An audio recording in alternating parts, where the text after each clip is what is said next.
Welcome back to Nextdoor, where we break down your favorite heartfelt dramas and unforgettable television moments. Today we're diving into When Calls the Heart Season 13, Episode 2, titled Up in Smoke, an episode that delivers intense danger, emotional turning points, and life-changing consequences for the people of Hope Valley. From the very first moments, this episode wastes no time throwing viewers into chaos.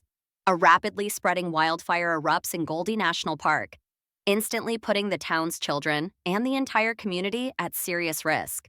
Panic spreads quickly as flames advance faster than anyone anticipated, forcing Hope Valley into a race against time where survival is anything but guaranteed.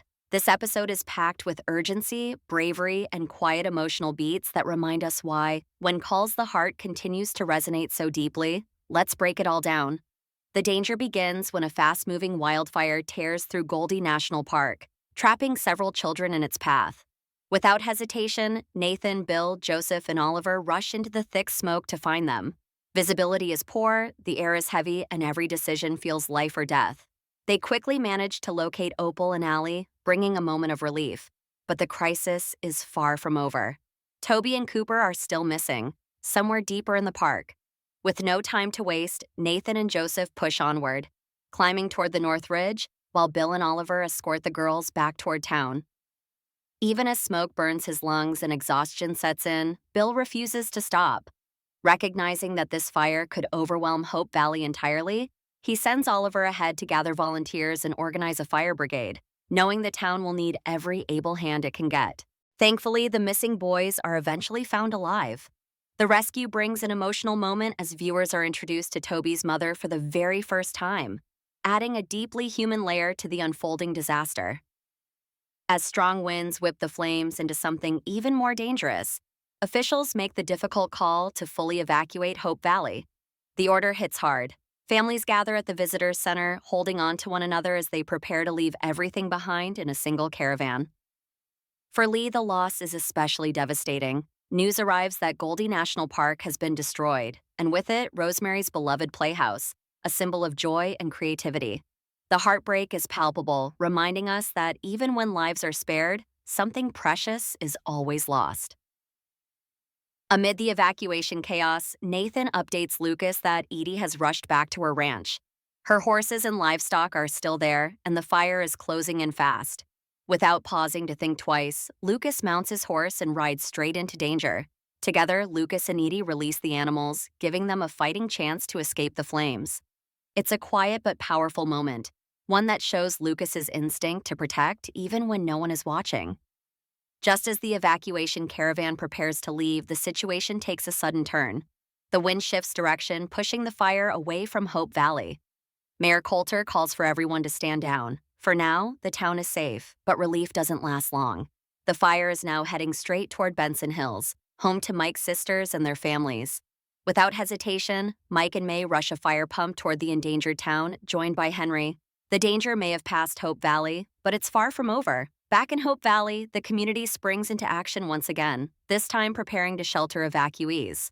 Soon, residents from Benson Hills begin arriving, some in cars, others on foot, exhausted and terrified. Nathan returns with a young girl named Gwendolyn, whose father is still missing.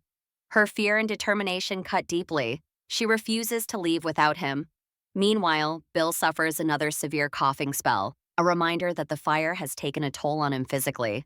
After a tense confrontation with Clarence, an angry and ungrateful evacuee who tries to hoard donated supplies, Bill collapses and is taken to the infirmary.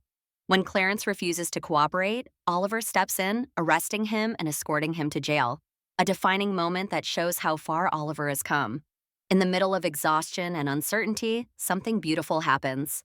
Lucas unknowingly wins Edie over by performing magic tricks for Benson Hills children on the streets of Hope Valley. The laughter feels rare and desperately needed. Later, Elizabeth asks Lucas if he'd perform for all the children after dinner. He agrees, and the small show brings joy to a room filled with weary families, lifting spirits across both towns. For a brief moment, fear gives way to wonder. Despite the warmth around her, Gwendolyn refuses to leave the saloon without news of her father. Watching her play with Goldie sparks an idea for Elizabeth. With Rosemary's help, they pretend they're looking for a babysitter and gently invite Gwendolyn to stay with them for a while. It's a tender moment, one that already feels like the beginning of something lasting. Could Gwendolyn be finding a new family in the Coulters? One of the episode's most heartfelt moments comes quietly. Allie visits Oliver at the Mountie office, bringing popcorn while he's buried in paperwork. She admits how impressed she was seeing him arrest Clarence, and how he may have saved her life during the fire. As they talk, the awkwardness between them fades. Just as Allie is about to leave, Oliver finally confesses that he missed her all summer. Allie softly admits she missed him too. Nothing is said outright, but everything is felt. Is this the beginning of something more? The devastating news finally arrives. Benson Hills has been completely destroyed. Nothing remains. Nathan gently tells Gwendolyn that her father has been found alive but badly injured and recovering in a hospital in Buckton.